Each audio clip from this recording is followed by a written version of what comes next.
career. And the impressive part about that, in baseball, all you have to do is beat the pitcher. In auto racing, you have to beat, in this case, 30 other drivers and competitors. So it's a lot harder to have a good batting average in racing than it is in baseball. You know, he was talking about his streak today, and he said 6. It's going to end sooner or later. You never know. And he said the Yankees have beaten the Baltimore Orioles 15 straight times. So things can be done. We're talking about the Orioles here. So Justin Bonsignore starting 4th. Normally here he's starting alongside Doug Colby, but that won't be the case tonight. We have quite a few rookies in this race, Joe, as Kevin Shea, Timmy Catalano, Joey Muchacharo, Mike Witkowski, J.B. Fortin, and Sammy Ramo, and also, who were you trying to, Andrew Moeller. How did I miss him?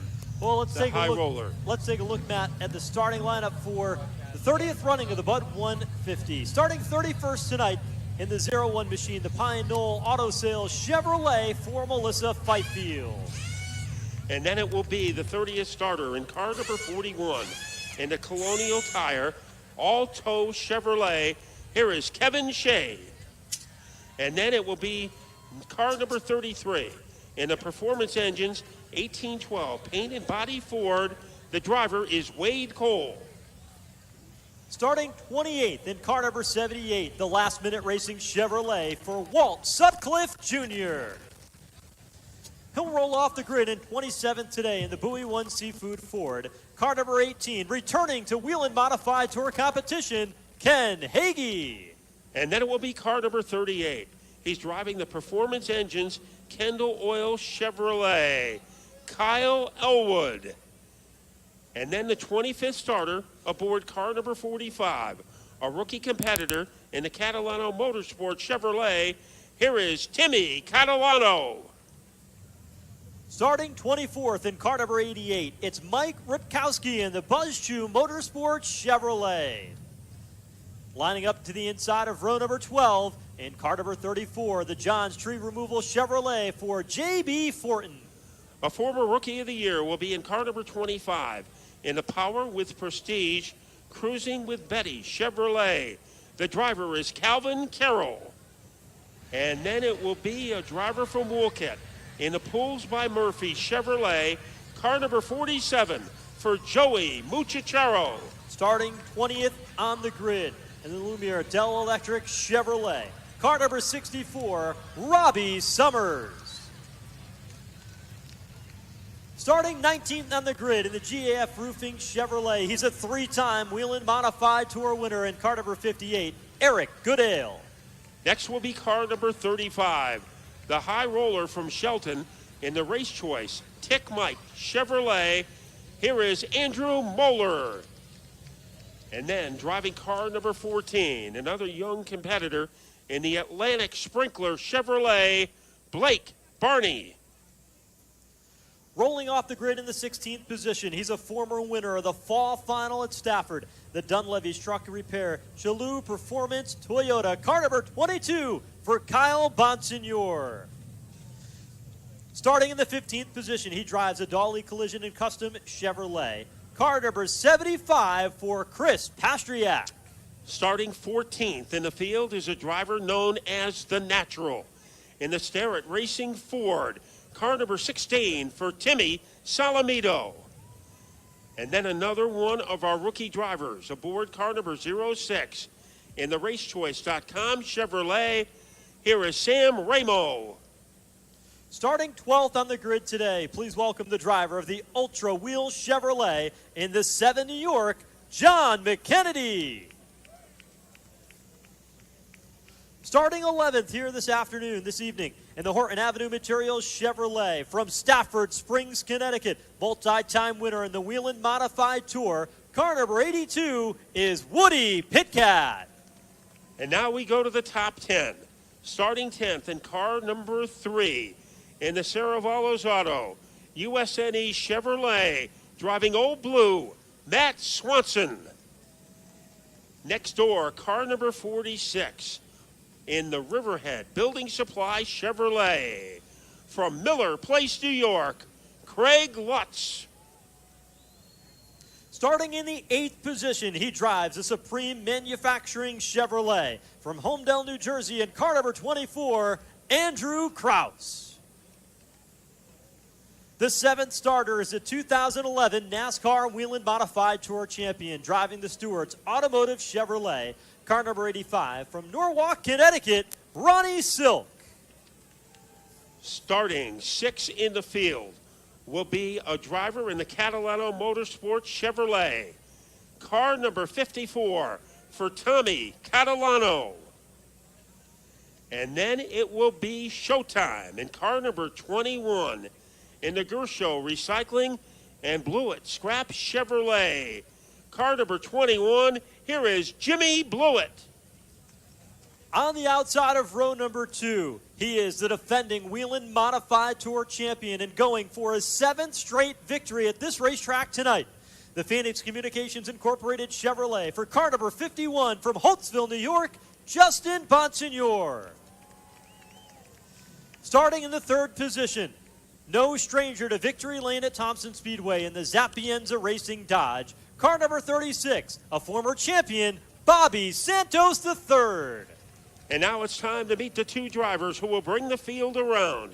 In car number 07 from Orchard Park, New York, in the Sablin Chevrolet, here is Patrick Emmerling.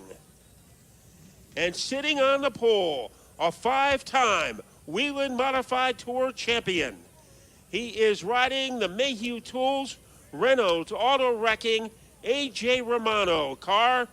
Car number 2, Doug Kobe. So race fans, the stage has been set. The Bud 150, the stories have been told, qualifying and practice in the books.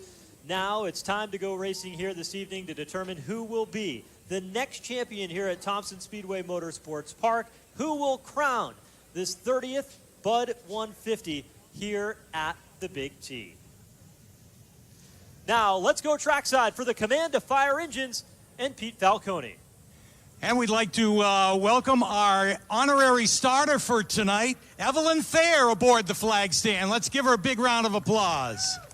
She will be our honorary starter. And to get us started in the 30th annual Budweiser 150, representing Levine Distributing, here's Michael Kirchhoff.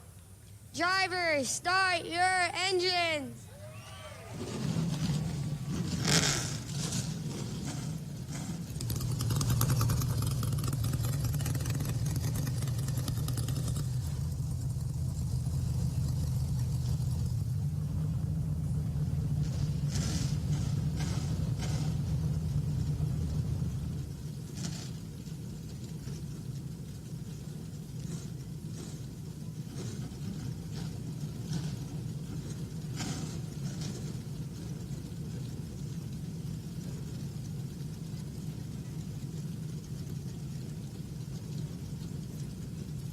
There is nothing better than the month of August and the sounds of the NASCAR Whelen Modified Tour racing here in Thompson, Connecticut. This is what it's all about. This is a race where sparks fly. It's a high-speed game of chess. You got to bring your A game if you want to go to victory lane at the end of the day. The room or the margin for error is so narrow in this race. You've got to be near perfect to be able to get to victory lane, as everybody has brought their A game here tonight. Tradition is a very beautiful thing in motorsports. This tradition started in 1990, and every August since, we have brought the best drivers in the Northeast and assembled them here at Thompson Speedway. The Midsummer Classic. There have been so many memories in the past 3 decades, and I think more will be made tonight. Boy, it doesn't get much better than this. The best of the best. NASCAR officials giving one last thumbs up, making sure all the drivers in these teams are ready to compete. The pit crews have waited on pit lane. They've watched through qualifying. They've prepared these race cars during the week. And now it's time to go racing here for a crown jewel event in the NASCAR Whelen Modified Tour schedule. It's game time, NASCAR style, and we've got the storylines covered. the championship in the balance over the next 5 races. Streaks on the line, egos and bragging rights waiting to be claimed here at the end of the day at Thompson Speedway. 150 laps will go by quick. You've got to bring it all, and you've got to bring it from the start. And that first lap, you got to go from the drop of the green flag. And a winning streak is on the line for Justin Bonsignor, looking for the magnificent 7 consecutive Tour wins. He would be the first guy to do that. He was also the first guy to win 6 in a row. He was the first driver to win 5 Tour races in a row at Thompson. So milestones are nothing new to Justin Bonsignor. Beautiful moon in the sky. We had a rainbow in the sky earlier in the day today when we were going through qualifying. There was some rain around the racetrack here at Thompson. It never got us, but it has set the stage for short track racing, a Wednesday night tradition. This race for years was run on Thursday nights here at Thompson Speedway Motorsports Park. Doesn't seem to matter what day we run it on, though. This one here always brings a lot of energy and a lot of excitement as the teams begin to roll here off the front straightaway for a handful of pace laps and to set the stage for tonight's race. So there go our cars into motion.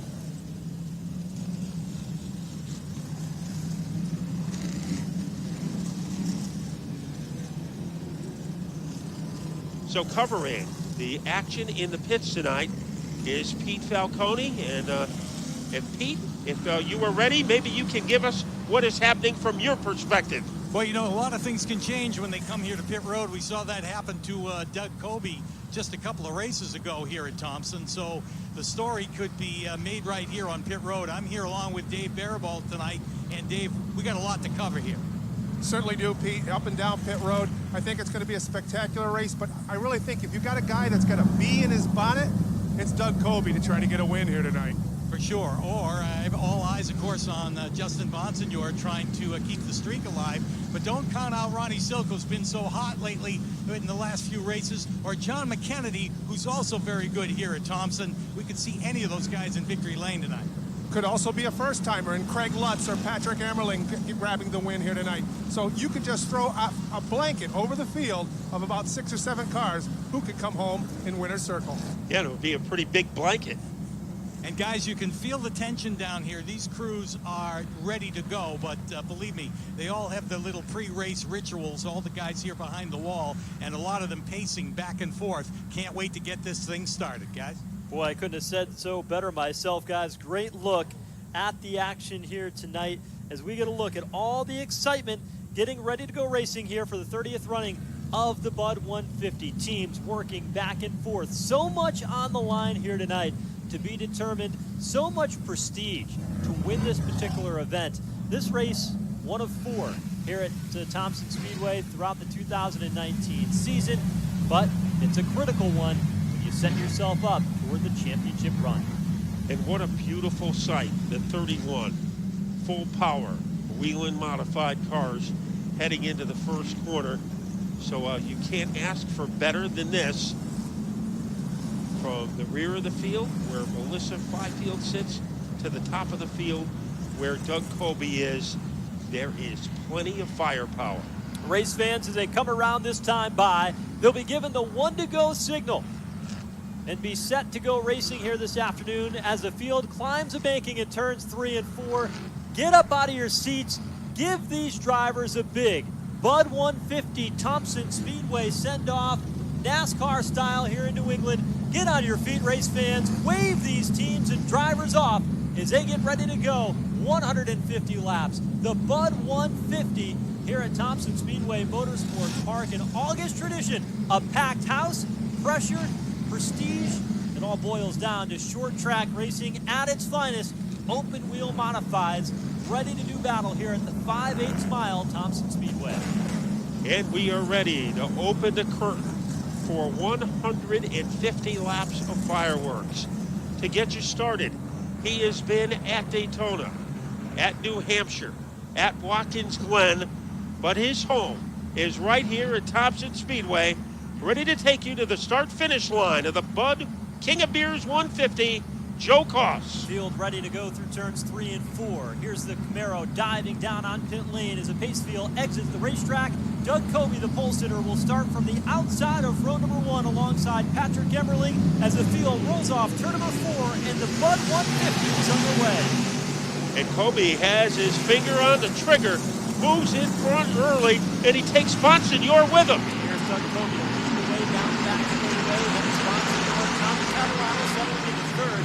Not a good start for Patrick Emmerling. Goes from the front row back to 4th in 1 lap.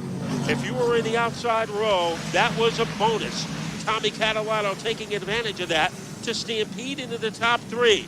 Then Emmerling is next, and trying to move his way through the field is Andrew Kraus, but up at the front, as he has been so many times at Thompson, Doug Kobe. Battles on for 7th. It's Bobby Santos working on the inside lane, but Santos starting to drop back in the bottom. To the outside went to the 21 car of Jimmy Blewett. Ronnie Silk went on through, and Craig Lutz, who nearly darted out of line and caught Santos. Santos had to roll out of the throttle off turn 2. Yeah, that car was in free fall as it drops all the way back to 10, and now he loses another position to Woody Pitcat. Get pinned down on the bottom. The tires aren't heated up just enough at this point. It's hard to maintain positions on the inside lane of the racetrack. Santos is trying. He's got a gap here behind John McKennedy. He slides across the nose of Timmy Salamito. He's able to hold on. A 2-car runaway at the start of the field from Kobe and Bonsignor. Jimmy Blewett is in the middle of the action as he tries to move up, getting a battle from Craig Lutz, who is behind him. Now John McKennedy, he is ready to squeeze his way underneath Pitcat. McKennedy here in Pitcat. Pitcat in the 82 up in the high lane, able to take the spot away. McKennedy working the bottom side of the racetrack up high in the 36 of Bobby Santos, who finally found the outside groove. You can see how much better it is up there for Santos. He now challenges McKennedy, who continues to find racing room to the inside lane. Boy, it's as if there were speed bumps on the inside groove as Santos went backwards, McKennedy went backwards. Now Jimmy Blewett, he tries to launch that car underneath the 46 of Lutz. Ronnie Silk, he started 7th, and he is still 7th, so he has been neutral for the first 7 laps. Pretty quiet start for Silk. This battle that we're watching here, the side-by-side action, is for 11th between John McKennedy and the 82 of Woody Pitcat. We've got Bobby Santos in the mix as well. The leader is Doug Kobe. He stretched out an advantage here early on, half a second over Justin Bonsignor. Those two machines already off turn number 2 as this 11th place battle continues to rage on side by side to the backstretch. Boy, John McKennedy is holding his own on the inside, something very difficult to do. And now Pitcat finally clears that number 7 car, and moving in on the outside is Bobby Santos. What a difference. Santos on the inside groove, he was a speed bump. He was a tortoise, and on the outside, he is a greyhound. Pitcat able to dispatch of the 7 New York of John McKennedy. Out front, Doug Kobe leading the way. Back to Justin Bonsignor. Over the past couple of years, it's been Kobe and Bonsignor have been the dominant few cars here at this racetrack. But that 3-car, Matt Swanson, has been really good here at the track, too. And he's in the middle of the battle just outside the top 5. Catalano, Emmerling in the 07, and Andrew Kraus in the 24. What a battle they have put on. Catalano has a position now. Emmerling had it a couple of laps ago. Also in there, Andrew Kraus. This is the best Kraus has looked this year. Matt Swanson behind them. So the action is a fight for 3rd between 4 drivers. Catalano holds on to the 3rd spot. Emmerling working the inside lane, and you're right. Kraus runs well at this racetrack. He's got good qualifying efforts. He's put together some pretty solid runs. But Emmerling is able to get by both Kraus and Catalano now in the back straightaway and try to take sole possession of that 3rd spot. And Emmerling is able to get by Catalano and then goes up high to try to hem him in. That leaves the inside groove open for Kraus. Let's see if he can take advantage. Trouble in turn number 1 as the car is headed into no man's land. It's the 01, and Melissa Fifield is off the pace, just makes it to the entrance of pit lane, and will stay under the green. Oh, caution does come out.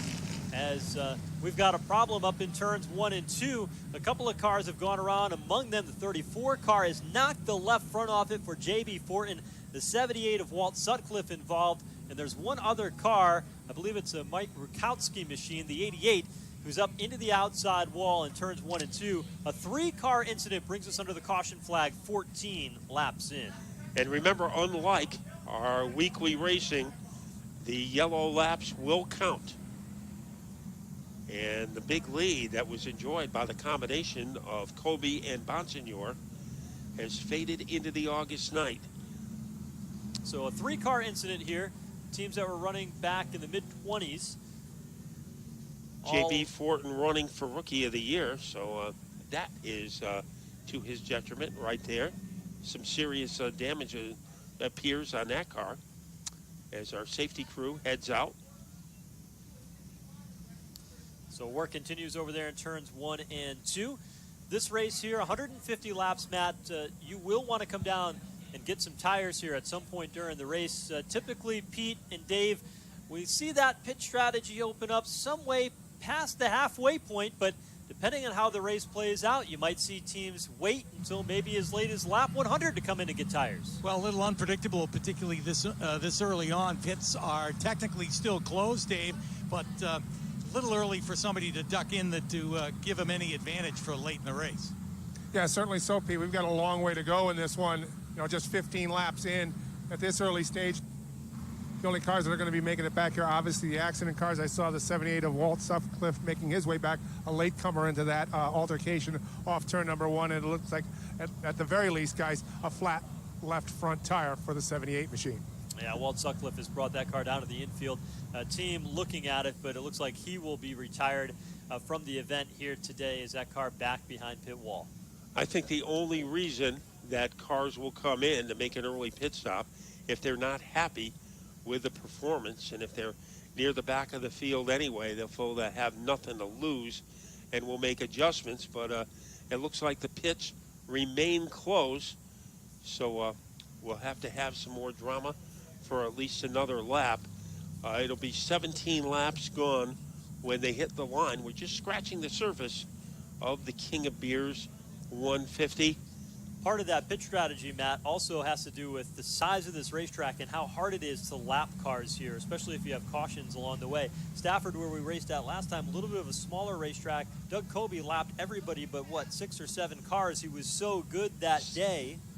6 cars were on the lead lap with 3 laps to go. At the end of the race, right? That dictates a lot of the pit strategy here for these teams, and that's some of the things that these crew chiefs down on pit road are trying to factor in and how they plan out when they decide to come down pit lane. Well, Justin Bonsignor said that he was leaning to pitting later in the race, and usually everybody says a halfway mark, and Bonsignor said he might come in later than that, and you can't ever find flaws in his pit strategy because it usually works. When you look back at the 2018 season where he won the championship, week in and week out, that 51 team won the race off of pit road. If Justin Bonsignor had the race lead, more often than not, he kept it. If he was second or third, it was pretty often where he came out onto the racetrack and got that lead. We heard pre-race when Dave Barabal talked to him during the light modified feature event. Justin Bonsignor said, it's been a full team effort. It's been not only good setups by the crew chief, it's been the pit crew picking up spots, and that track position has gone a long way for that team. Pete, a couple of cars down on pit road. Looks like the 64 car of Robbie Summers and Eric Goodale in for service. Exactly correct, Joe. They've got the rear up, and they're making an adjustment on the 64 of Rob Summers. The same thing to the 58 of Eric Goodale. It also looks like they're working on the right side rear of the 35 of Andrew Moeller as I make my way further down pit road. Eric Goodale, they have struggled ever since they got here. It has been an ordeal for the 58 team as he heads back out after making an adjustment. He really didn't have that much to lose because he was back in the pack before that yellow came out, and Rob Summers was 23rd, Goodale 22nd, and Moeller 24th. Lights are out around the racetrack. We'll be going back under the green flag here in a moment.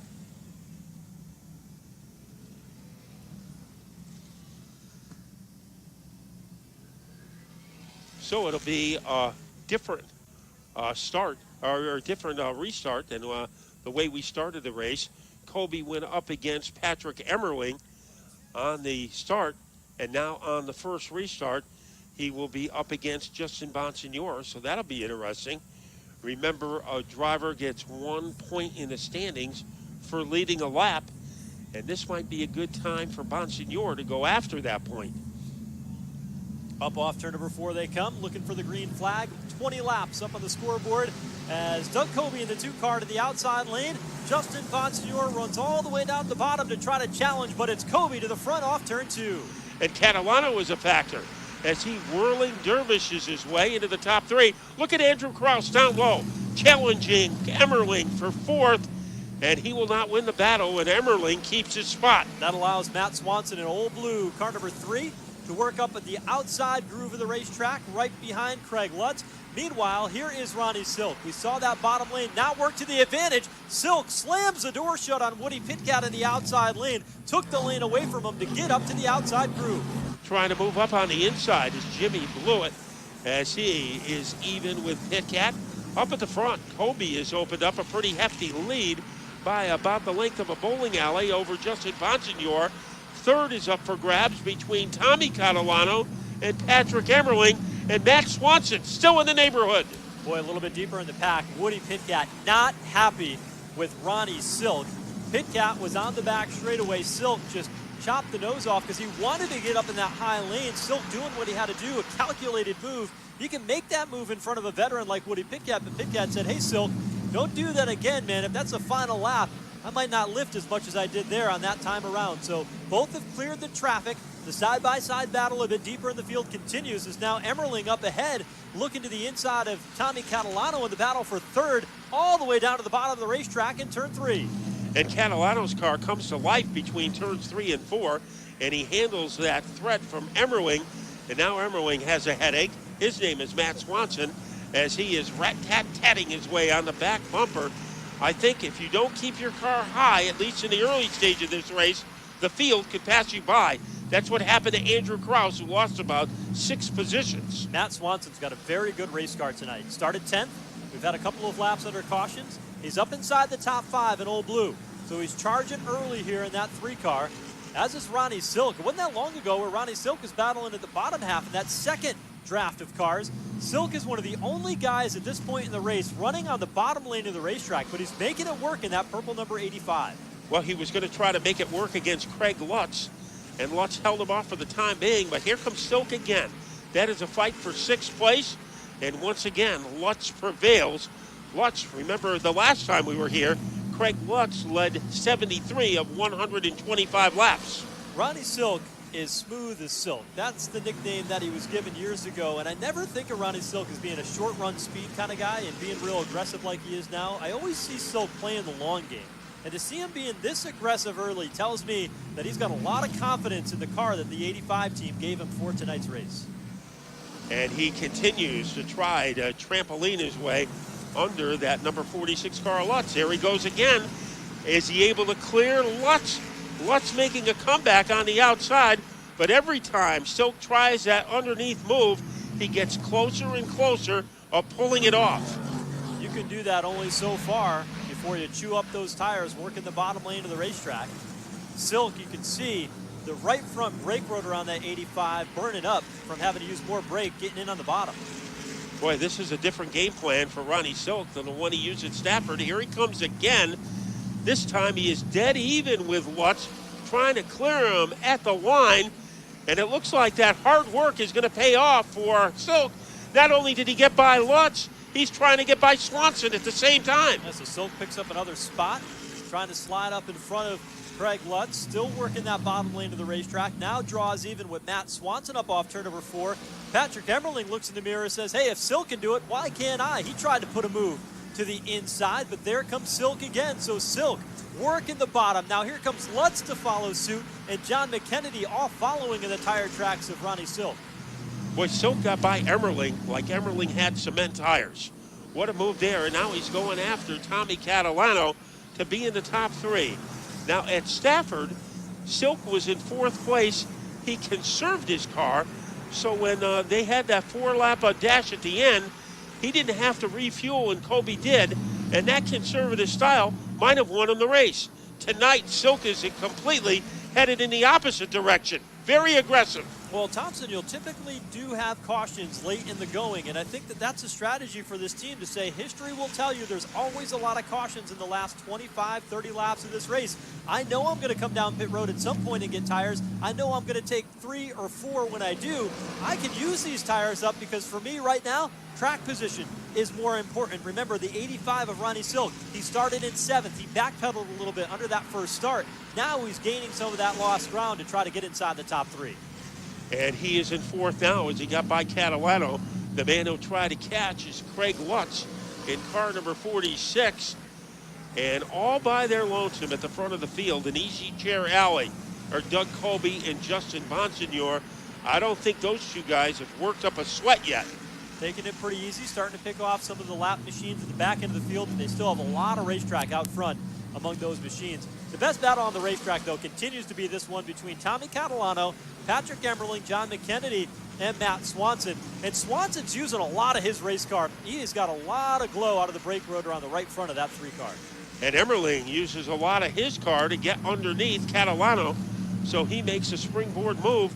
McKennedy, he is on the prowl as he tries to tomahawk his way underneath the 54 of Catalano. Here comes McKennedy, and he is able to cha-cha his way by the 54 of Catalano. Kennedy running a part-time schedule in Tommy Baldwin's number 70 York this season. Won a pole earlier in the year at New Hampshire and has been putting together some good runs here as of late. He rides 6th at the moment. In 3rd place is Craig Lutz. And now we'll see if Silk will be able to corral the back bumper of that Riverhead Building Supply car. And Silk has been one of the most aggressive drivers on the track. There is some Catalano loses a position. Jimmy Blewett is back in high gear as he moves up into 8th place. Blewett started 5th, backpedaled a bit, and now has come back to life. Starting to pick up some more spots. How about Bobby Santos and Woody Pitcat? Those two were battling early on in the race. They are actually brother-in-laws. Woody Pitcat married to Bobby's sister, Erica.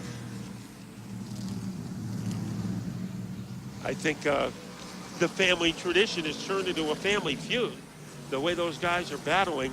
Santos in 11th and Pitcat in 12th. And let's check out Ronnie Silk. Has he made up any ground on Craig Lutz? He hasn't in the last 5 laps. So Lutz is having another great run.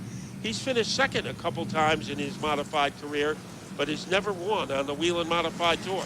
He's knocking on the door. It wouldn't surprise anybody to see Craig Lutz or Matt Swanson be in victory lane at the end of the day, especially here at this racetrack where they've run so well. Patrick Emmerling has had some good runs here too in that 07.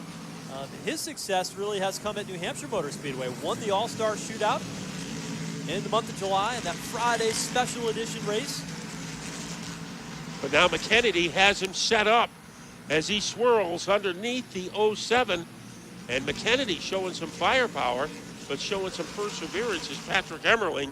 And Emmerling is still owning the number 5 spot. McKennedy is able to dive bomb underneath turns 1 and 2. Slide in, take the spot away. So that puts John McKennedy inside the top 5. John McKennedy always a force to be reckoned with. Remember, he almost won the 2018 Icebreaker. Unfortunately, he ran out of gas, and that gave the win to Justin Bonsignor. Bobby Santos picking up another spot over Tommy Catalano.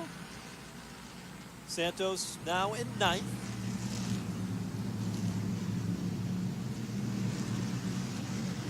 And Emmerling is getting an intrusion from Matt Swanson, who goes high. He went into the balcony, almost in the ice road truckers section of the track, to try to get some grip against Emmerling. So Emmerling, he knows that the smiling face of Matt Swanson is behind him. And here comes Blewett. So Blewett is on the upswing. Now Jimmy Blewett's got a lot of speed here. Long run in that 21 race car. We're 49 laps into tonight's Bud 150. Still 101 laps to go. A lot of racing still to be played out here. Good action throughout the field. Tommy Catalano is able to get around one of the slower cars, Michael Rakowski. And actually, Craig Lutz. Remember, we wondered when Silk would be able to catch up to the number 46. I think Lutz is pulling away from the 85. Silk might have used up his tires trying to get back up through and get the track position that he had lost after that first couple of starts and try to keep touch with the leaders. So far tonight, it's been all Doug Kobe in the Mayhew Tools number 2 machine, the Phoenix Communications 51 for Justin Bonsignor. These two fierce rivals on the racetrack. They play it up that way in social media. Behind the scenes, they're actually pretty good pals, Kobe and Bonsignor, but they love the attention they gain by being the two rivals leading the way in the Wheel and Modified Tour. So that difference you see between Kobe and Bonsignor, that is 0.3 of a second. So not very much separating our top two. And back to the battle of Jimmy Blewett and Matt Swanson, which is the battle for the 7th spot, is well behind the race leaders. As Blewett comes across the line here, he's half a lap behind Doug Kobe and Justin Bonsignor. Yeah, as he is 10 seconds behind Doug Kobe. So that can be an eternity out here on the 0.6 of a mile track at Thompson. Doug Kobe, he has led every lap so far as he has picked up 1 point for leading a lap.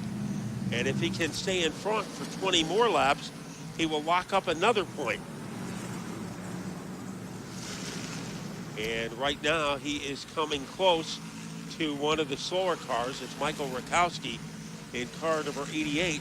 And it won't be too much longer before Kobe is in striking distance of that car. Kobe doing exactly what he's done the last couple of races, especially the last time out. You lead a lot of laps early. But if you're Ronnie Silk, you don't have to lead a lot of laps. You just have to lead the right lap. And he's the guy that's won the last 2 races in Wheel and Modified Tour competition. Bonsignor has had some strong string of finishes earlier in the season. Was on a tear, not as strong the last 2 races. He even won a race in Riverhead, New York when he went across the start-finish line backwards, spinning to the checkered flag to Justin Bonsignor. He's had a lot of things go his way in that 51 car as well. And now Chris Pastriak trying to get underneath Woody Pitkat. That is a battle for 13th place. And it looks like Pastriak in the Michael V. Williams Build Renovate number 75 car is able to take the spot away from Woody. And those two guys are trying to stay on the lead lap because they're only about a turn ahead of the race leaders, Kobe and Bonsignor. Pastriak, Pitkat, Sammy Ramu, a Sunoco Rookie of the Year contender in there as well. And then right behind them is Blake Barney, Doug Kobe, and Justin Bonsignor. A moment ago, Eric Goodale went down a lap. He was on pit road under that first caution to try to get some improvements to that race car, but he's got an evil ride here tonight under the full moon skies at Thompson. That car just not working the way he hoped it would. And that is unusual. Eric Goodale started the night 5th in the points, even though he really hasn't peppered the podium this year with a lot of good finishes. He was in the top 5. Where is Doug Kobe? Bonsignor is staying with him. Remember the last time we checked, he was 0.3 of a second behind Kobe. He still is 0.3 of a second behind Kobe after lap number 61. So Bonsignor is not disappearing. He is running a steady pace behind the 2 car. Visually, Justin Bonsignor is starting to chew away at the advantage that Doug Kobe had. They've been working through some of the lap traffic, but most of the cars have been pulling down to the inside lane of the straightaway, allowing the leaders to bypass around the outside lane. But Bonsignor has changed his line a little bit. He's entering the turns a bit lower, and he's starting to chip away at the advantage held by Doug Kobe. And right now, it appears there are about 23 cars on the lead lap. And here is Bonsignor. He is picking this opportunity as Kobe tries to get by Ramo to move closer. As Bonsignor was a threat, he cut it to 0.2 of a second, his deficit. Woody Pitkat trying to claw his way and stay on the lead lap, but it's not going to happen. Pitkat goes down a lap in the 82. Kobe gets on through, and now he's able to open up his advantage as Bonsignore got tied in a 3-wide battle for a moment there with the slower Kevin Shea machine, the 41 to the bottom, and Woody Pitkat. He didn't want to split him 3 wide among the lap cars and gives up a handful of car lengths to Doug Kobe. Boy, that was hair-raising for Bonsignore to pick and weave his way through traffic. And Kobe went from a 0.2 of a second advantage to a 0.7 of a second advantage, while Bonsignore got bogged down in slower traffic. Yeah, it gets a little bit of breathing room over the second place machine of Justin Bonsignore. Craig Lutz hasn't really been able to close in at all in the 46 among that battle for the race lead. Lutz is well behind, straightaway and a half, almost half a track behind in the 3rd position. So it's really Kobe and Bonsignore, no surprise, that are the class of the field, Matt. And we're only 7 laps away from seeing the halfway cross flags displayed here in this Bud 150. And that would put another point into the wallet of Doug Kobe. Craig Lutz has been very steady, and he is leading Ron Silk by about 3 seconds. So Lutz doing another good job. He seems to be right at home here at Thompson. Now that Bonsignore was able to get through the lap traffic of Woody Pitkat, he's starting to reel Doug Kobe back in again as Kobe surprisingly puts Timmy Salamito a lap down again. Former World Series winner here just a few years ago at Thompson, one of his better tracks in those hot couple of years for Timmy Salamito. So surprising before halfway to see him end up a lap down tonight. As he started his career at Riverhead, and his best finish this year was a 3rd at Riverhead. Now Bonsignore has to tap dance around the 54 car of Tommy Catalano in order to stay within striking distance of Kobe.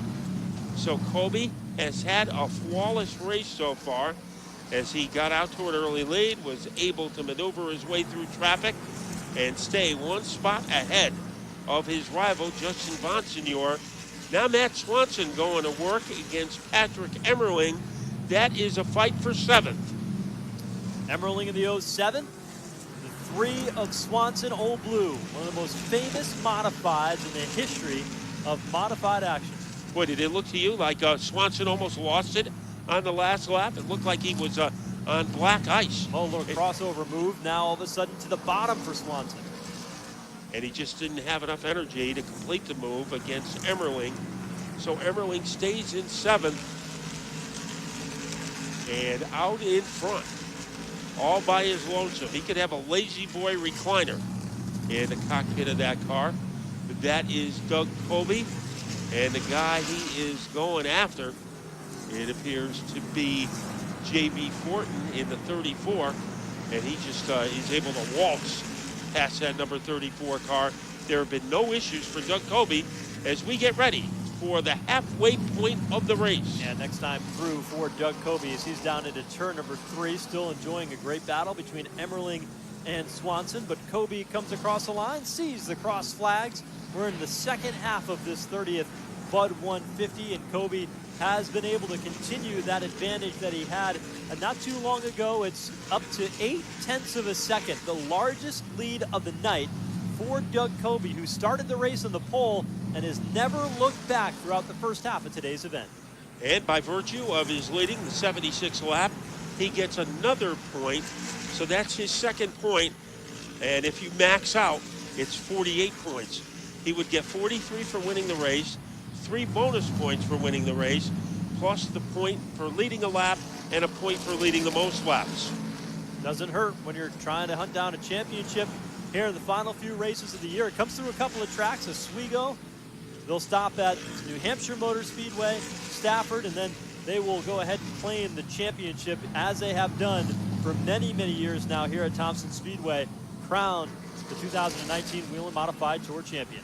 Andrew Krause is in 10th place, but he is in jeopardy of losing a lap to Doug Kobe. And if Kobe goes by him, or really more like when he goes by him, there will be 9 cars on the lead lap. Looking at the stopwatch, Justin Bonsignore over the past couple of laps has been a bit quicker than Kobe. The last time through, He was a tenth of a second faster. He duplicated that again. 20.073 the lap time for Doug Kobe. 19.910 for Justin Bonsignor. So Bonsignor here is now we're in the second half of the race, starting to pick up the pace and trying to track Doug Kobe back down. And we have had 66 green flag laps. The yellow came out, the only one, on lap number 14. And Bonsignor hanging tough as he is waiting for a caution. And I think everybody else is waiting for one. Even Doug Kobe looking forward to make that 3-tire stop. Remember, the teams can change as many as 4 tires. That is what they are allotted to during the feature. We are watching the progress of both Ronnie Silk and Jimmy Blewett. Wasn't that long ago that Jimmy Blewett had picked up a spot. Now he's hounding the back bumper of the 85 of Ronnie Silk. Got out of shape that time through turn 2, did Blewett in the 21. Boy, he got between one car and the wall, so kind of a Evel Knievel type move for Blewett. Now he goes down low against Ronnie Silk. That is a fight for the top 5 between Silk and Blewett. Strong run tonight. Trouble in between turns 3 and 4. Ramo involved. And we have our second caution on lap number 83. Is that Tommy Catalano who was involved in car number 54? Catalano involved, Patrick Emmerling involved in the incident, Sammy Ramu. We've got damage on the right front of Chris Pastriak, number 75. Looked like a flat right front tire, and now that tire is ready to come off the rim. Sammy Ramo, the first car we saw in distress. So the caution is out on lap number 84. It is going to be interesting. You check out the guy who is in the turn 3 area, well on the grass.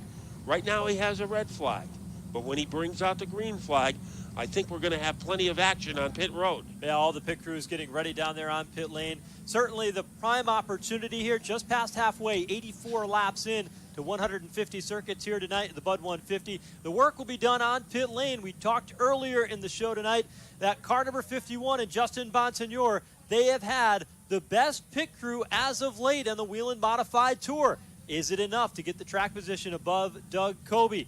Well, we'll find out. Brooksy, the flag man down there at the entrance of pit lane, holding the red flag with the yellow cross through it. We'll see when he decides to flip the red flag away and bring that green flag out, opening up pit lane and allowing these teams to come in and get service for their 3 or 4 tire stop, whatever they decide to do. This has become a pit crew contest like the kind you see at Race-A-Rama, and all kinds of sparks flying for Pastriak as he has that damaged right front tire. So he is able to comet his way into the pit area and work going on that car. And let's see, is the green flag coming out? And it is still the red flag. So the pits are not open yet. They had the 0-1 of Melissa Fifield, who was in her pit stall at the entrance of pit lane. They had to back that car up out of the way and back down behind pit wall before they would be willing to open up pit road. So pit road remains closed here for the minute. Andrew Krause in the 24 car was the first car 1 lap down. He sits in front of the race leader, Doug Kobe. Will likely get the free pass to come back around onto the lead lap. But it is pressure time for these teams. Kobe, Bonsignor, they got a little bit of gap with the lap cars between them and the third place machine, giving them more advantage when they come down pit road. But they are pitted front and back on the turn 1 end of pit road. Matt Brooksy throws the flag. He makes it green. Cars on the back straightaway. That means we're going to see pit stops here next time through. And Kobe will be the first to make the decision. And what will the two do? Here he comes, and he is headed on pit road, and Bonsignor follows his every move.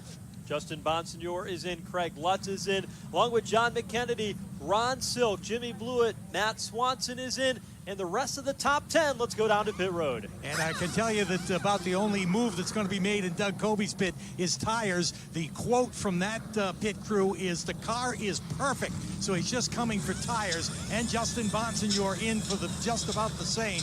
Both of those guys very happy with the way their car is running. And now the pit stops are underway. The Hoosier tires are being changed, and the crews go to work down here on pit road. We'll see who's able to get out of here first. It looks like just a little slow on Doug Kobe's stop as Justin Bonsignor's 51 is ready to go back down and he will pull out first, just beating Kobe out of the pits. Kobe will follow. Here's some more of the action from Dave. Tires again, the call on Matt Swanson's team. Jack still up, the 46 of Craig Lutz with his visors. He heads out as they go down into turn one. Doug Silk wins the race. Ronnie Silk wins the race to get back out onto the track in the 85. But I think John McKennedy was a guy who was the overall winner, the first out, as he was fourth when the yellow fly came out. And we'll update you on the running order in a minute. He is now number one. There's more action down on pit lane. Timmy Salamito, Woody Pitcat, and some of the lap cars are in, guys. More pit stops on pit road. And pretty much the same service as we reported for the leaders, as they're definitely all wanting tires when they get down here. A perfect point in the race to do that work, to get that service done, and a few of these guys looking for a few adjustments too. You know, Joe, that John McKennedy came out of the pits in such a hurry well before Bonsignor. You wonder how many tires that he took. McKennedy came in. They did put tires on. My estimation would be that they put on 2 tires on that 7 New York car to get him back out onto the racetrack. It looks like possibly 2 rear tires went on that machine, just judging by how those tires look out on the racetrack. Very quick pit service for that team. Justin Bonsignor and his team, super smooth on pit lane. They took 3 tires. They get out second. Doug Kobe took 3 tires in the 2 car. They come out third, and that restacks the entire field here. So here's how they run. John McKennedy is the race leader. Justin Bonsignor is second. Doug Kobe third. Craig Lutz is fourth. Ronnie Silk came out fifth. Matt Swanson was sixth. Seventh for Bobby Santos. Losing a couple of spots on pit road was the 21 car of Jimmy Blewett. Patrick Emmerling and Andrew Kraus round out the top 10. Now, sometimes, Joe, when you change 2 tires and the rest of the competitors change 3, you might have trouble with the stagger on the car. That's what happened to Matt Swanson in the race at Stafford. So we'll see how the move affects McKennedy and Justin Bonsignor. That crew does the job again. They knew they had to get out of the paddock ahead of one man, Doug Kobe, and they did it. Oftentimes, if you take 2 tires, it means a couple of things. One, your car is probably handling pretty well, and you're not beating up that right front. Unlike what we see in a stock car, when you change 2 tires in a modified, you're typically going to change the 2 rear tires, because that's what's really important on these race cars. That's what helps them move and turn through the corners. The left side tire is a little smaller than the right side tire, and they've worked really hard to get the difference in the size, and that's what makes the difference on these race cars and gets them to turn well. And McKennedy has elected to restart on the inside, and that is unusual, as only Keith Rocco is the only open-wheel driver who always likes to start on the inside. McKennedy is going to be there against Bonsignor. Well, we'll see what he does here. Typically, as you mentioned, Matt, the outside lane has the advantage here on the restarts. Bonsignor has that, and he sets sail down into turn 2. So McKennedy backpedals on the bottom. He brings Craig Lutz right along with him in a second. And let's see what Lutz does as he flash dances his way to the outside. Maybe setting up Bonsignor for a crossover move. 2 Long Island drivers of the 1-2 punch in the King of Beers 150. Then the 3 car slides in 3 wide, a bit deeper in the field, 85. Silk splitting the middle as the 7 New York of McKennedy lost a spot or 2, and around the top went Jimmy Blewett. Dicey a little bit back inside the top 10. Doug Kobe in 4th, 1 spot behind Matt Swanson, 1 notch ahead of Jimmy Blewett. We have a battle raging for the lead. Craig Lutz aiming his car down low. Will this be his opportunity? Here comes the Lutz cracker. And Craig Lutz heading to the line. the leader of the King of Beers 150 on lap number 94. And the crowd here at Thompson Speedway loved it, on their feet cheering Craig Lutz as he drove to the lead around Justin Bonsignor, who's trying to win 7 straight here at Thompson Speedway over the past 2 seasons. Craig Lutz, who has never won a Whelen Modified Tour race, is 55 laps away from the checkered flag, and he is out in front. Remember at the Icebreaker, he was headed for a top 4 finish when he had a problem with Eric Goodale late in the race. Then in the June race, he led for 73 laps. Justin Bonsignor was able to grab the win from him. Right now he's trying to pull away from Bonsignor, and Swanson and Colby have moved up. The top 4 drivers could fit in a hula hoop as they headed into the 3rd turn. Colby didn't get a very good start that time. Now he's trying to make up for lost ground and lost time. He goes to the inside of the 3 car to move into 3rd. So Colby now back up to 3rd. He sets his sights squarely on the 51 of Bonsignor. Remember that late charge he made at the Icebreaker after he was penalized for running over a hose. He was able to go from the back of the pack to 6 in just a handful of laps. Now he is going after the back bumper of the Justin Bonsignor car. Colby is definitely on the attack. Being very aggressive here. Colby is there. Bonsignor knows this could make the difference in whether or not he wins tonight. Can he keep Colby behind him? Inside lane, Colby looking off 4. And Colby trying to find some elbow room underneath the 51. Matt Swanson a little bit off the pace in 4th. Then we have Bobby Santos. Remember, we were writing his obituary column earlier, and now he has moved into the top 5. So Santos on a charge here after the caution flag. He's just a little bit out of reach of this battle here that we watched. Craig Lutz the leader, and Bonsignor and Colby, who have been dominant all day so far, now battle for 2nd. You see the sparks flying off that right front of Colby as he gets onto the brakes in turn 3. One thing that Craig Lutz would love to see, the battle for Bonsignor and Colby to last for a while, because if they're paying attention to each other, they're not going to be paying attention to him. Here comes Colby with a make-or-break move underneath Bonsignor.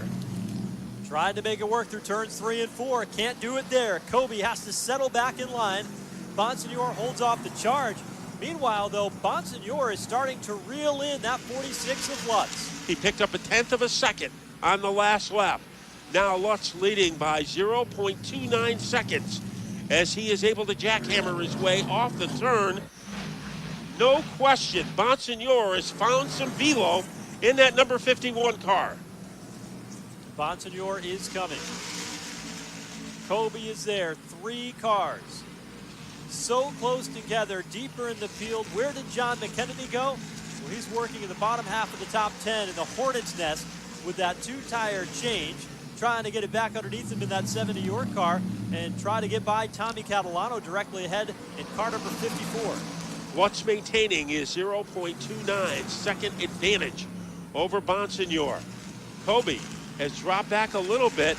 The man trying to gain ground is Bobby Santos, as he is quickly closing up the gap that separates him from Matt Swanson. Santos is coming. One of the faster cars on the racetrack. I mean, he's probably about 10, 12 car lengths behind the race leader, Craig Lutz. It's going to be hard to work his way through those 4 cars, but Santos is always known for his late race charges. Always has a lot of speed at this point in the race. 44 laps to go. No surprise to see him charging at the end. Sometimes the beginning of the race is irrelevant for Bobby Santos. It's what he does after the halfway mark that counts. Lead for Lutz is 0.36 seconds. So he is growing that lead against the challenge of Bonsignor. Bonsignor 2 or 3 car lengths behind, starting to work in heavy lap traffic. Lutz has been running toward the front of the field, but he hasn't been in this position late in the going of a race where he's got to dictate how to get through lap traffic. Fortunately, so far tonight, it's been pretty spread out, but not too long from now, another 5 or so laps, they're going to catch the back end of the field where there's a lot of action. Yeah, right in front of him there is Robbie Summers, along with a couple of other drivers. Sammy Ramo is there. So when they catch up to those guys, Andrew Moeller in the 35, it is going to be a barn burner. We've got trouble for Tommy Catalano, who had a problem with his car as it came off turn number 4 and has slowed to a stop now between turns 1 and 2. He was in the middle of that pack that was racing intensely for position, and now Catalano's car was off the pace. He coasted it up to the high land at turns 1 and 2, but it's come to a stop, bringing us under the caution flag here, now 40 laps from the finish. The question I had was John McKennedy now. He only took 2 tires. He's got a couple more still in the holster that he can go after. McKennedy is still on the lead lap. He's in the 9th position. Does he come down and get 2 more tires and have a 15-lap advantage on Hoosier rubber than the rest of the field? So right now, the red flag is out as McKennedy goes by the pit entrance. So we'll see if he comes in. That's a good point because he could get rubbered up for the stretch drive. Craig Lutz in car number 46.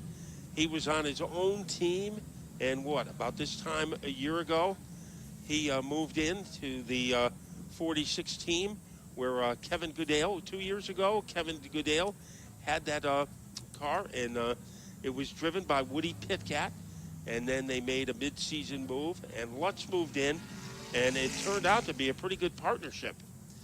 Yeah, Jeff Goodale drove the Goody Motorsports number 46, decided to step away.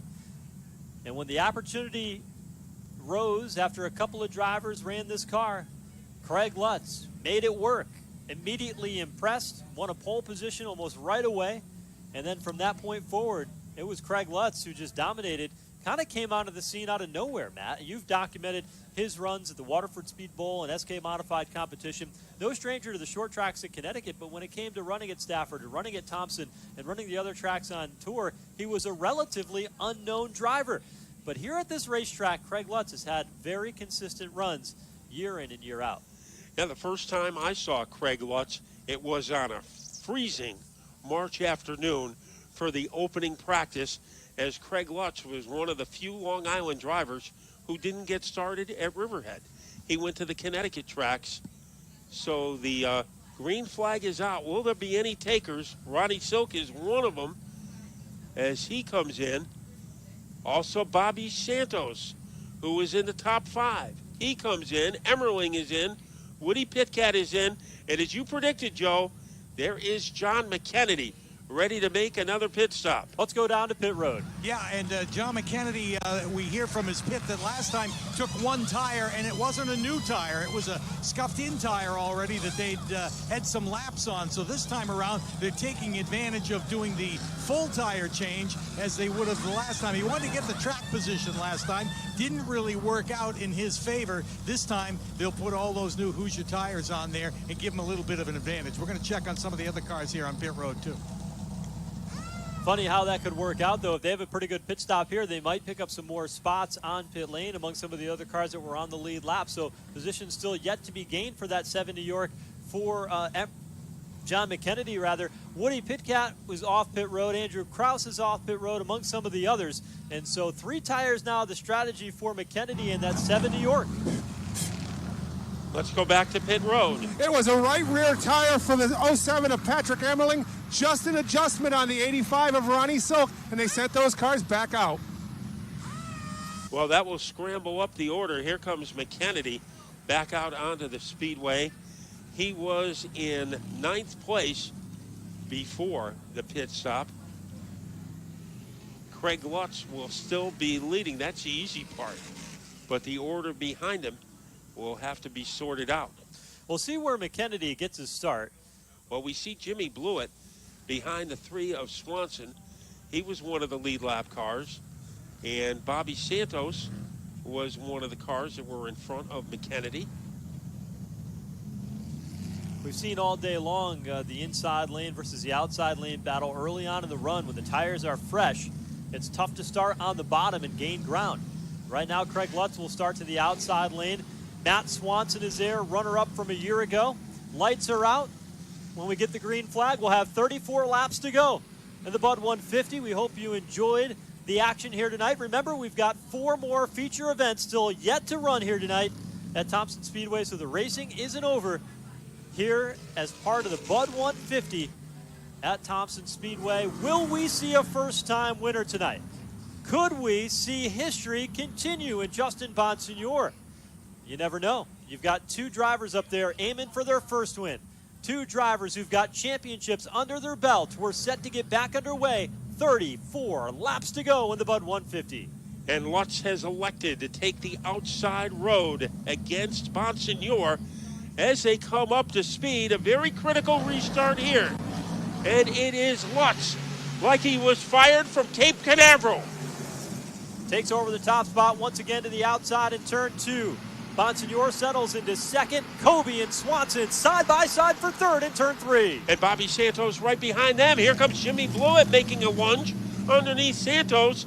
The battle between Swanson and Kobe, won by Matt Swanson on the outside. But Kobe's not done yet. His drive's deep, slides across the nose. Trouble. Swanson goes around. He goes to the bottom of the racetrack. Everybody is able to get on through, but the caution flag is out again as the third caution flag of the night waves on lap 117.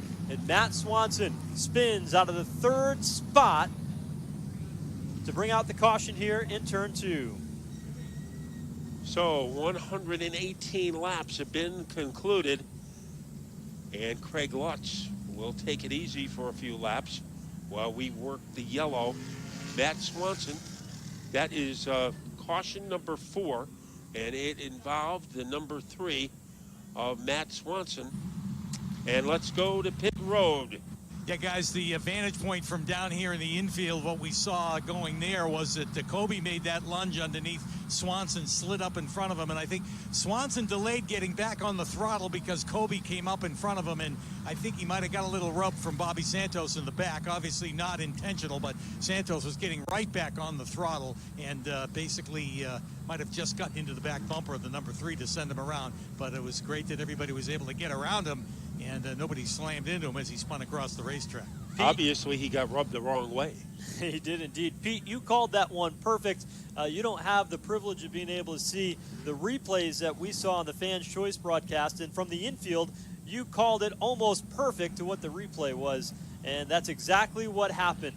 All of a sudden, it was Santos closing quickly on the 3 of Swanson. Swanson was up in the marbles, had nowhere to go, couldn't get back to the gas quick enough, and Santos just gave him a little bit of tap as Swanson got loose, and that sent him around. Amazing from the outside lane that nobody collected Swanson. Blew it hard on the binders to try to avoid him by about a foot.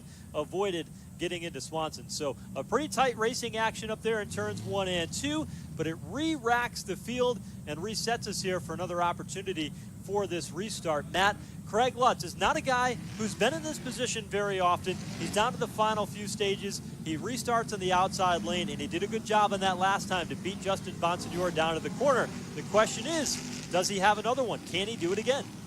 Well, this year he has 3 podium finishes, a second at Stafford at the Spring Sizzler.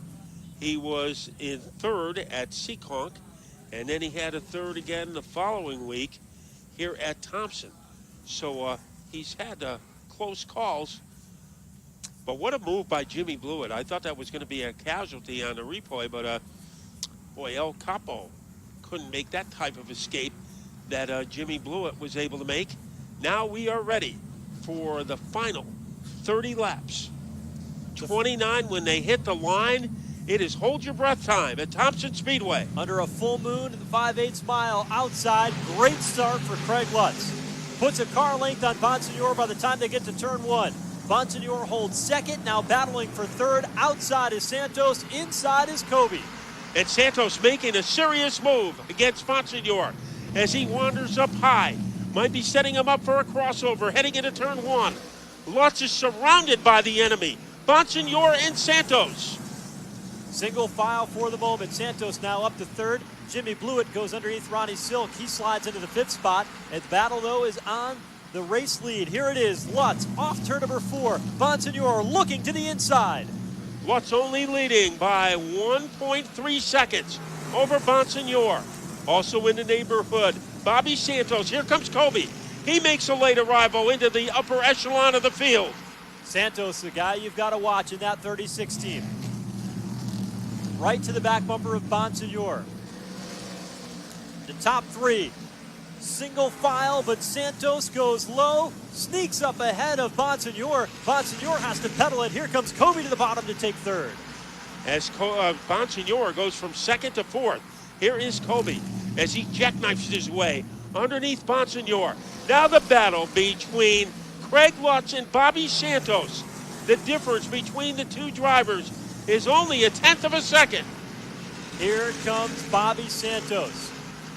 Black number 36. Meanwhile, Bonsignor and Doug Kobe are having a mini battle inside the war as they're working it out for the third spot. Santos put a look on Craig Lutz in the front straightaway. As Santos, maybe the most dangerous competitor out there. He has won races all over the country, trying to take one away from Craig Lutz. Lutz going high between turns 3 and 4 and out of turn number 4. And Santos, it's only a matter of time before some room will open up on the inside. Santos looking low off turn number 2. Still got a long way to go here in this one. There'll be 22 laps to go when they come to the line this time by. That's a lot of racing here at Thompson. But Santos from Franklin, Massachusetts now draws to the inside of turn number 1. Outside is Lutz, and Bobby Santos, to the cheer of the crowd here at Thompson, takes over the top spot in turn 2. What an exit by Santos off of turn number 4, and that enabled him to dive bomb underneath Lutz. Can Lutz pay him back? Bonsignor closing the gap between himself and the 46, and Kobe hasn't been out of it for the entire race. And what about the fresh tires that we saw out of that 7 New York and John McKennedy? McKennedy is carving his way through the field, but is there enough time? Right now he's caught up with Jimmy Blewett. Blewett holds on to position in that 21 car, but the 7 New York of John McKennedy is on the charge. And it is hard to get around Jimmy Blewett in a hurry. It usually takes a few laps. Here comes McKennedy. Oh, a little love tap to the back to give him some room on the inside. So McKennedy is able to pound his way into the top 5. McKennedy working the outside lane. Blewett down low. Blewett holds on. McKennedy tries to cross him up off turn number 2. Didn't have the line to take it away that time, and he stays back in the 6th spot.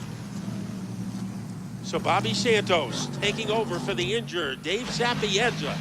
Has the lead with 18 to go, but the dangerous guys behind him, Lutz, Bonsignor, and Kobe. Now here comes McKennedy. He is aiming down low against Blewett again.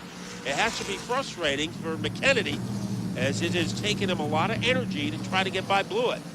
Used up all the tires. They took 3 tires on that last pit stop. Might have had the advantage, but things not working out for him as he's just stuck behind Jimmy Blewett, who's had a very quick race car all night long.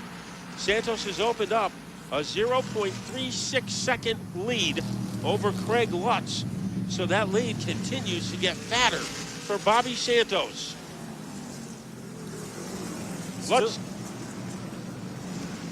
Lutz tried, but Santos was able to get by the lap car in a hurry.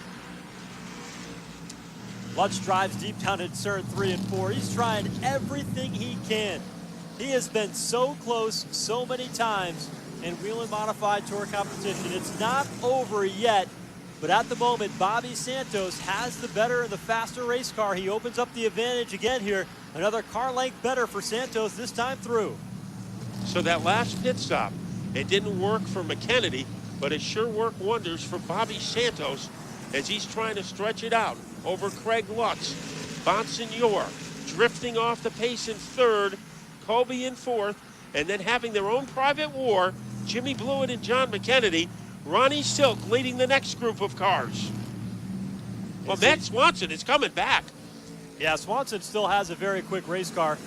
He's working on Ronnie Silk to pick up a few more positions. That might be the last one he can get tonight because he's a long way behind Jimmy Blewett and John McKennedy, but Silk's not going to give it to him easy.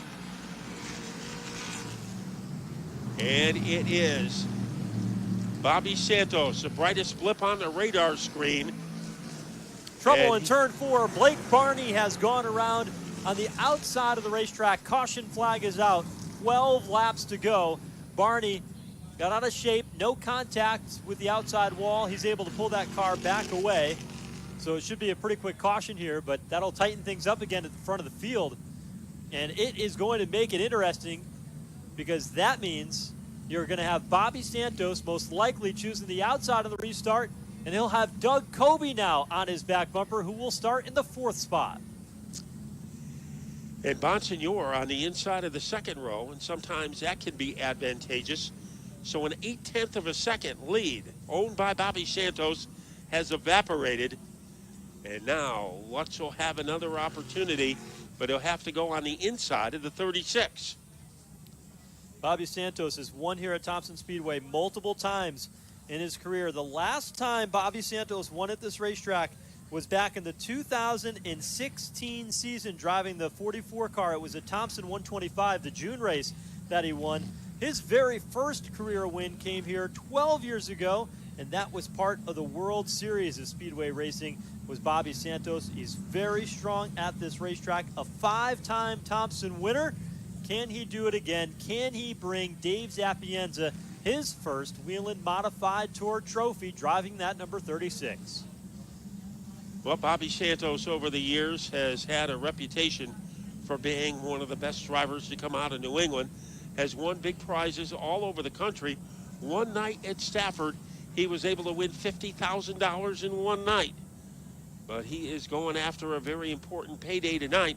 Now, Craig Lutz, he is really going to have to send it in on the restart and not let Santos get away from him. And that is not going to be easy to do, as when they hit the line, we'll be down to 10 laps. And how much time will our field have to corral that number 36 at Santos? We see Kraus going on pit road again. A promising start has really turned sour tonight for Andrew Kraus. In the first 30 laps or so, he was one of the best cars in the field. They'll come in and get some tires here for the late stages of this one. Still running in the 9th position inside the top 10 on the lead lap for Andrew Kraus here tonight. Field is working through turn 2. They'll have 8 laps to go when they come around to get the green flag this time through. If you're Craig Lutz, we've seen you can be successful on the inside lane, but you've got to get a great start. You've got to get a little bit of momentum on the car on the outside lane and have good anticipation when that green flag comes out. The race leader, Bobby Santos, controls the pace of the start, but Craig Lutz, if he wants to win tonight, he's got to be aggressive right here. And the moment of truth has arrived for Santos and Lutz. As the decibel level increases, great getaway for Santos, trouble for Lutz. And Santos gets knocked out of gear. Here comes Doug Kobe to take over the top spot. Justin Bonsignor goes through, and that shakes everything up. So all of a sudden, the two guys on the front row go to the back. Kobe and Bonsignor are back out in front. And Bobby Santos is crawling, so he is in serious trouble. As is the 85 of Ronnie Silk, who has stopped on the back straightaway. Silk has come to a stop. Bobby Santos is coming down pit lane. Craig Lutz has dropped back to the 3rd spot. Oh my goodness, that did not go to script for either Bobby Santos or Craig Lutz. Lutz didn't come up to speed, Santos did, but all of a sudden, turn 1 turned into the Bermuda Triangle for Bobby Santos, and by the time he got out of turn number 2, he was about in 15th place. We'll have to see what happened, but here's what I think happened. They came off the turn. Craig Lutz spun the tires.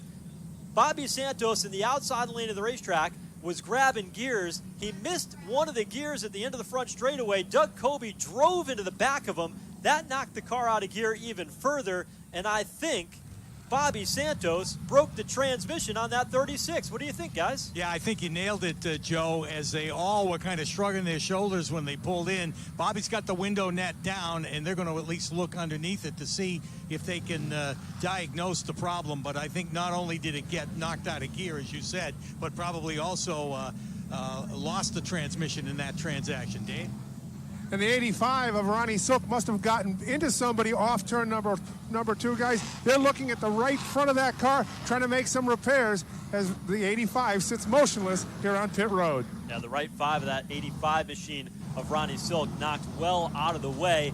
What happens is when you get rear-ended like that, the 36 did for Bobby Santos, you know, Kobe's right behind him. He's coming up through the gears, slams into the back, all of a sudden knocks the car out of gear, wrecks the transmission. Santos's night is done, and somehow Justin Bonsignor threaded the needle on that start and got through and went from deep in the field up to the second spot. Back to pit road. Yeah, we're just going to update you again on Bobby Santos. Transmission is the problem because the shifter broke off at the transmission, so unable to obviously get the car back in gear because the shifter came right off. So I think his night is done. Boy, it's hard to shift without a shift lever in those modifieds. They will try to get that repaired, but time is running out. 4 laps left to go. Matt, we've talked about at length the struggles of the 2-car. They've been so fast week in and week out, and in situations just like this, late race restarts, they've lost the race. Tonight, the tides have turned. All of a sudden, things working in the favor of Doug Coby.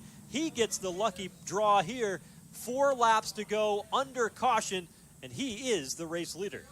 Now, when will they restart the race? That is the question. As will it be when they hit the line? It will be lap number 147. So it looks like it could be overtime here. As when they get up to speed, it'll be lap number 148. So it won't be officially overtime, but it could be a 2-lap scoot for the loot. As they continue to work on Ronnie Silk's number 85 car. It didn't look like he had a winning car tonight, but definitely a top 5. Bobby Santos, however, it was a completely different situation, as it looked like he had the best chance to win. He had that getaway from Lutz, and all of a sudden, his night turned into a horror show. Let's go to pit road. Yeah, the most disappointed guy in the place right now is Dave Sapienza. Saw his car out front on that restart, and then all heck broke loose. Yeah, we had that one. We had that in the bag. Shifter broke. One of the shafts coming out of the tranny. It's busted before. We've had that problem. It's just one of those things. It's racing. We had it tonight. So. Coming to the green flag off turn number 4. 2 laps to go here in the Bud 150. Doug Coby to the outside lane of the racetrack. Leads him down into turn 2. McKennedy is pressuring Bonsignor for second place. Here comes McKennedy. Coby opening up a lead against Justin Bonsignor. Now Bonsignor has 1 lap to go after the 2-car. Jimmy Blewett slides in and takes over the 3rd spot. There is 1 lap to go.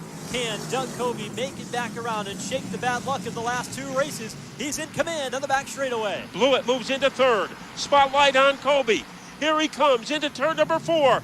Doug Coby on his way. Here they come off turn number 4, and the 30th running of the Bud 150 belongs to Doug Coby. He breaks the 2-race of bad luck. Justin Bonsignor will fall just shy of picking up his 7th straight victory here at this racetrack. And that final lap, there was one heck of a battle between Craig Lutz, John McKennedy in the 7 New York, and Jimmy Blewett. As they came off turn number 4, Blewett lost a ton of positions and went toward the back of the field. So Doug Coby, race fans, give it up for him as he goes ahead and gives you a burnout down here along the front straightaway. He has won the 2019 edition of the Bud 150. Frustrated in New Hampshire, frustrated at Stafford, victorious at Thompson. Doug Coby gets through this race. It wasn't perfect, but it was cleaner than the last few have been. And Coby somehow able to prevail here tonight. Wins from the pole, makes a statement victory. Got a little bit lucky with that restart and the transmission problem for Bobby Santos and the team, but he made the right move when he had to, darting down to the inside. And Justin Bonsignor, he was right in the middle of a 3-wide move to get through that as well when Santos basically stopped in front of the entire field. Unbelievable finish tonight for this Bud 150. Let's go down trackside and hear from some of our top 3 finishers. First with Justin Bonsignor. Yeah, Justin Bonsignor. Unfortunately, that streak gets broken tonight, but you still had a good run. Yeah, the seas parted on that restart.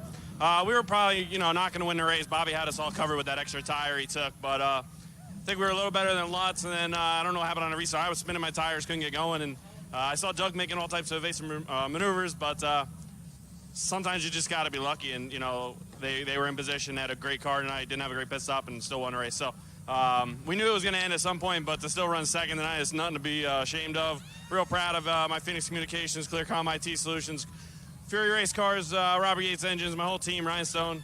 been doing a great job. But hey, we'll try again for a new streak at the World Series, I guess. You betcha. Thanks, guys. All right. Thank you, Justin Bonsignor, who comes home second. And here's a guy that had a great run tonight.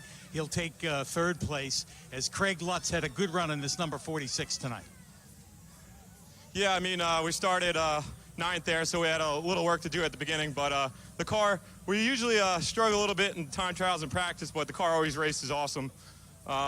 We drove from ninth to third there on that long run, and then put tires on. The guys had an awesome pit stop, and then took the lead for a while.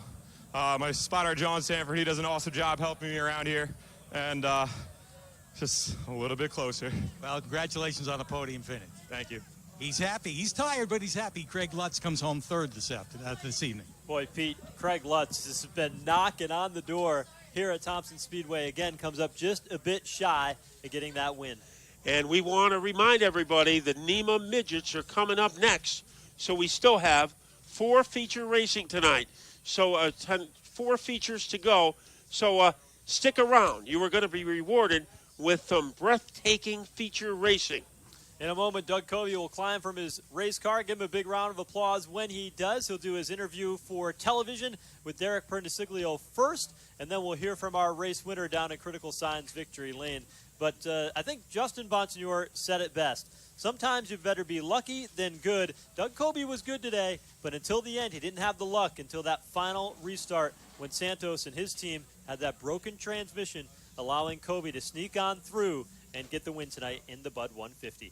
A broken shifter for Bobby Santos, and that broke the recent string of bad luck for Doug Covey. So Doug Covey, he had the unfinished Symphony finish at New Hampshire. He was second with 2 laps to go, and those 2 laps were never run. As he comes out of the car, Doug Covey. Covey now a multi-time Bud 150 winner. Gets that monkey off his back over the past couple of races and makes pretty good strides, Matt, towards another Whelen Modified Tour Championship. And will go down in history as one of the best drivers. We don't know when his career will end up winding down many years from now, but already he's got a Hall of Fame record book on his career.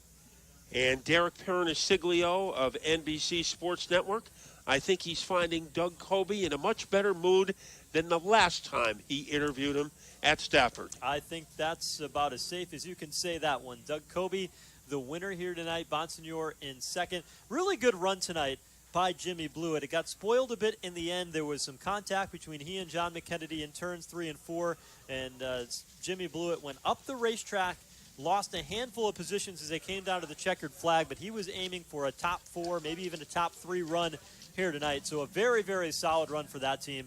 Timmy Solomito rallied. He came home 5th tonight. Very strong run for him. And he was a guy that we didn't talk much about. Went a lap down earlier on in the race and made some pit strategy calls at the end to come home inside the top 5. So good recovery for that team.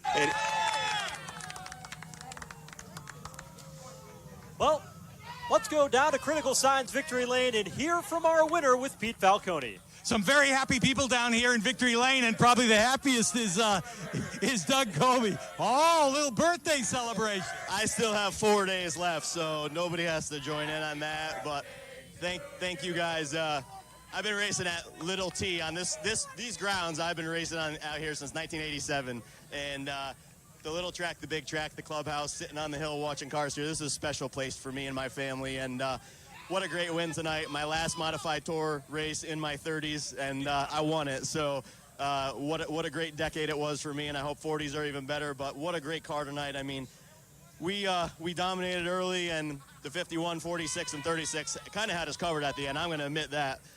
We were struggling for grip, and you know what? On a restart with 20 to go, you can't choke the field up that much because we're all going to spin the tires, and I spun them a little bit less. And I think Bobby missed a shift, to be honest with you, because I gave him a pretty good shot and then hung a left, and luckily he kind of got the lead there. So winning move tonight, could have been spun out and wrecked the whole field the next night. So just good luck for us tonight. Real happy of our Mayhew Tools team tonight. Yeah, an early birthday present.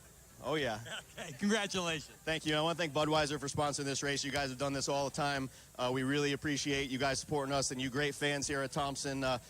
Really, from the bottom of our hearts, everybody on the tour, we really appreciate coming out tonight and watching us. And speaking of Budweiser, Mike Rosen from Budweiser and Levine Distributors is here to present that beautiful trophy for Doug Colby, the winner of the 30th annual Bud King of Beers 150 here at Thompson, guys. Well, thank you very much, Pete. A beautiful trophy indeed, one that Doug can add to his collection now. 6 times a winner here at Thompson Speedway Motorsports Park. This place has been good to Kobe until Bonsignor showed up, and then Bonsignor started winning all of them. But a great battle between those two championship contenders here tonight. And the third contender that we were talking about, Ronnie Silk, had problems at the end of that one too. And so certainly the championship point's going to continue to shuffle when we get done tallying up everything heading into the final 4 races of 2019. Well, Kobe maxes out with 48 points. Got 43 for winning, 3 bonus points for the win. He led the most laps, and he led a lap. So he has a maximum total. And Bonsignor tonight, I don't know if he ever actually led a lap, as he was close the whole night. But I don't know if he ever had the top spot. Boy, that trophy is so good, it looks like it's made of neon. So a pretty good souvenir for Doug Colby. Boy, I'm trying to do the math. He said he had 4 days left. What would that mean? August 18th, 1979? A day that the racing world will remember, as Doug Colby has 6 championships. And before that, he won track championships in the pro stocks, in the late models. He has had a pretty good career, and he is just on the backside of 30.